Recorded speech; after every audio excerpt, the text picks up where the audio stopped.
Hi everyone, this is the Laughing Lich Corporation. This is Jesse here, and I'm here with Sapana. How's it going, Sapana? Hey, good. So, Sapana, I have a few questions for you. First off, whereabouts are you from? Where did you grow up? Oh, I grew up in Nepal. In Nepal? Yeah. Okay. And whereabouts are you now? I'm sorry, can you say it one more time? Whereabouts are you now? Oh, right now I'm in Louisville. Louisville, Kentucky? Awesome. Mm-hmm. And what do you do for a living? What is your vocation? I work as a pharmacy tech, and right now I'm working as a wild health, as a swabber for the COVID. Okay. Very nice. Very useful, absolutely. And what do you do for hobbies? I like hiking, also dancing, singing, and sometimes playing soccer. Okay. And what sort of songs do you sing? Like countryside type music. Okay, But interesting. it's like more Nepali or like Hindi. Okay, awesome. Do you ever record yourself doing it? Yeah, I have done it. Yeah. Awesome. Very cool. All right, so have you ever played or heard of any kind of a role-play game, whether it's video games or board games? Have you ever heard of that before? I have never played a video game before. No video games? Mm-mm. Oh, what a sad life. Yeah. What about board games? Any board games? Oh gosh. Oh my. Okay. Well, Yeah. so then pivoting to that, have you ever heard of Dungeons and Dragons? Not. Mm-mm. Never in your life have you heard of Dungeons and Dragons, even in pop culture, movies, TV shows, nothing? I might have seen it, but I have never heard that name of the game. Okay. Well, then this will be very interesting. So you've never had a first exposure to Dungeons and Dragons. So I'll give you a little synopsis of what it's all about. In essence, it is a group of people that role play a character. So they come up with a character. Have you seen different kinds of fantasy movies like Lord of the Rings or Harry Potter or any of those kinds of fantasy-like movies? All right, so let's pretend that you wanted to role play as Hermione from Harry Potter. You know, you would be the smart one. You'd be kind of sassy. You would, know a lot of spells and of that sort of thing. So that's kind of the concept of role playing. And then maybe I wanted to play Gimli from Lord of the Rings. You know, then I would play like this stout dwarf who's always very stubborn. So that's kind of the concept. So if you've never heard of D&D and you've never heard of any kind of role-play game, is there a character in fantasy that you've always really looked up to or saw as like your hero, or you always wanted to be just like them? Any character from fantasy that you can think of like that? Not right now. Okay. All right. So just thinking off the top of your head, if you had to choose any kind of the different classes in D&D, what do you think you would choose? Do you think you would want to be like a very smart character, a very just beat 'em up kind of a character, or someone that uses a lot of spells, like from Harry Potter, or someone holy, a priest of some sort? What do you think it would be? What you would play? Someone who beats up, I think. Beats up. Okay, so. So would you want to be like a punching person, or would you like to be like holding an axe or a hammer or like a sword? I'd say like punching person. Punching people. Okay. So it sounds like we're going to lean towards the monk is what we're going to lean towards. So are you a fan of Batman? No. No. Okay, well he punches people, does he not? So like, it's kind of the same concept. All right. So your monk, generally in the world of D&D, they learn their skills from a monastery. And so what kind of a monk would you be? Would you be a monk that would always follow the rules of the monastery no matter what, very traditional? Or would you be a monk that would be kind of loosey-goosey with the rules and kind of like get into trouble every now and again, even though the elders tell you to, focus on your studies? Which one would you generally go for?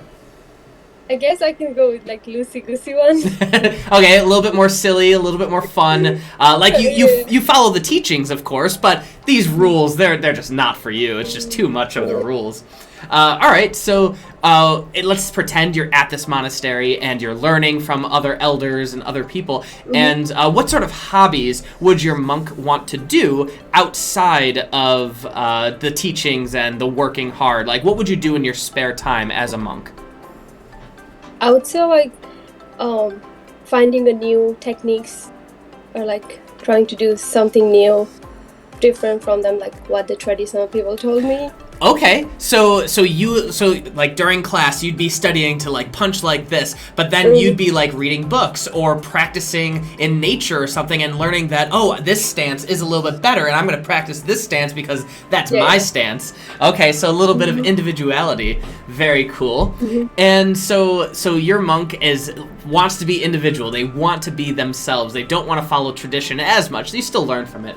Now, so that's a hobby. What other hobbies? And it can be totally out there, and I'm talking like cooking, I'm talking woodworking, whittling, playing an instrument, other kind of hobbies that your monk might be interested in.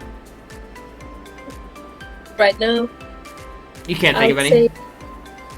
Maybe like exercising, like running, trying to like build their stamina. Okay. I didn't think anything right now. Okay. Do you think your monk would like see a lot of things as challenges and like, I could do that, like running on water, like that is something a monk could maybe do, and you're just like, I can do that, I obviously can do that, and then every single time that you try you just sink immediately, but every single time you keep trying thinking that you can do it. So that might be like a fun little hobby that you just practice just to see if you can do it. All right. And so Dungeons and Dragons is a collaborative storytelling game. So your monk would have to go out and adventure. They would have to have a reason to go out away from the monastery and go for adventure. Give me some sort of a story element that would be a reason as to why your monk would want to leave their monastery and go out and adventure. For instance, maybe your monastery burnt down and maybe everyone was killed inside, or maybe the elders banished you because you were a little shit, or maybe you got in a fight with your best friend at the monastery and now you just don't know where to go. Or maybe you heard of a legend about how to walk on water and you need to figure out how to walk on water, so you're going to go and figure it out. So what kind of elements do you think you would lean towards? Maybe like my village or like the things it's burned down, and then I'm like trying to go and find a new place for my community, myself to live. Okay, and so like the thing. Yeah, so we're going with like a tragedy kind of a backstory, where, maybe you didn't appreciate the elders when they were teaching you and it was always your way, and then finally you got into a fight with the elder, you left the monastery to go to your normal spot in nature, and then when you returned, everyone was dead inside and the monastery had burnt down, and now you don't know what to do with yourself, and you realize that, oh my gosh, my elders and all my friends and family have perished, and now what do I do? So a tragic backstory. Very, very, very good. All right, so you go out and you're adventuring, trying to find your place in this world, trying to find a new family. So that would be a great reason for you to collaborate with other adventurers. Would you agree? So you'd want more of a camaraderie, familial bond with other companions. So in essence, what I'm saying is when you collaborate and play with other people, that is your reasoning for staying together in the group, is because you want that familial collaboration. And learn from them, of course. And learn from them, of course. All right, and so what race would you be? Now, in D&D, there are many different races. They are, the traditional human, or elf, or dwarf, or halfling, or lizard folk, dragonborn, tiefling, and I could go on. There's tons. Minotaur-like people, elephant-like people. Is there anything that really strikes your fancy, or do you just want to go straight human as basic, or do you want to go a little bit out there? I guess I'll just go straight human. Just stay with human? Okay. Sounds good. And let's see, what other questions do I have for you? I guess when you are collaborating with your new adventuring group, what do you think a point of conflict might be between you and others? What do you think your monk would always want to do that might be a flaw of theirs or a point of conflict between you and new people that she meets? Obviously, I think for the resources that we are gonna fight over, and then I guess the place, everything. Okay, so resources, do you mean like food and water and such? Yeah, and then the place that I'm looking for, maybe they are looking for the same place. They want to stay. So, like, I might have to like fight over to get it. Okay. Okay, so you know, maybe the place isn't big enough, and now you have to go back to the drawing board to figure out for a place that is big enough, and maybe that might be a point of contention between you and the adventuring group.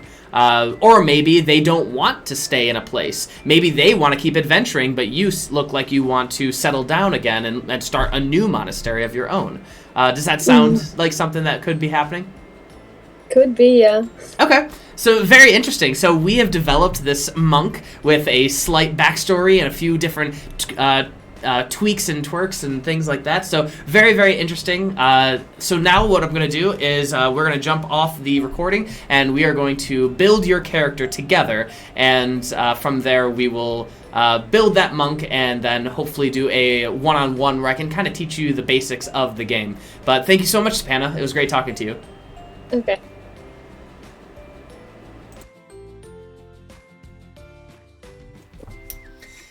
Hey, Sapana. How's it going? Good. So we played a game of Dungeons and Dragons, and I wanted to get your impressions. So what were your overall thoughts about the game? I did like the game. I'd like the most like the role-playing game, and I just liked it because it was not like just a game, but how you are like playing the role and you're like emotionally attached. That's the part I liked it. All right, and so you made a character, and I know we already did this for your first interview, but could you just tell us a little bit about the character that you made? Like you want to? Like, just what character did you choose? Tell me a little bit about your backstory that you went with, and what was your class, your race, and things like that. I don't remember. So Sorry. that's okay. So if I remember correctly, you went with Monk? yeah, you went with a type of a monk from a monastery, and you had a tragic backstory, and you were looking for redemption, I believe. Yeah, to see like what happened to my people or like who did that. Mm-hmm. And so, did you enjoy this character that you made? I did. Mm-hmm. Excellent. And what was your least favorite thing about the session? So we did a lot of exploring.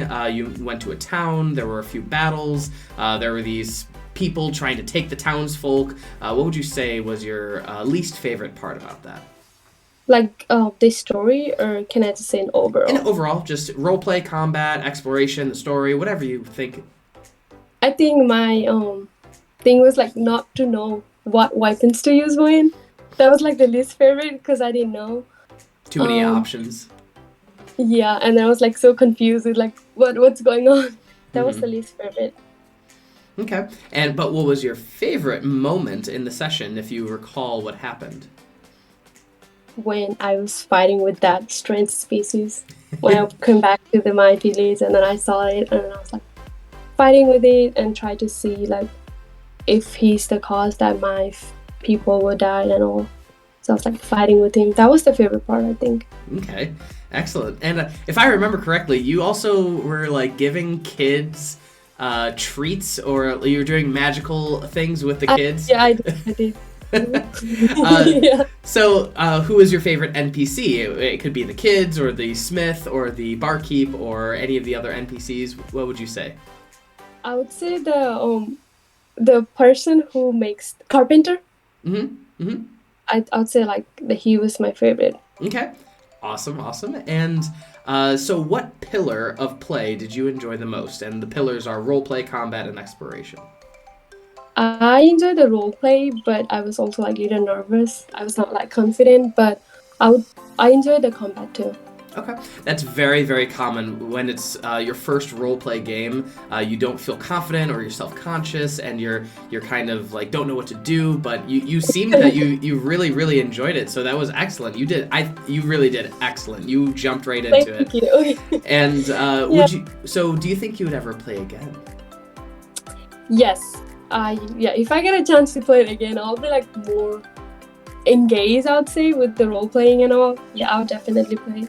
Awesome. And if you had a friend or someone who you wanted to play the game with you, how would you describe D&D to them to like get them to play with you?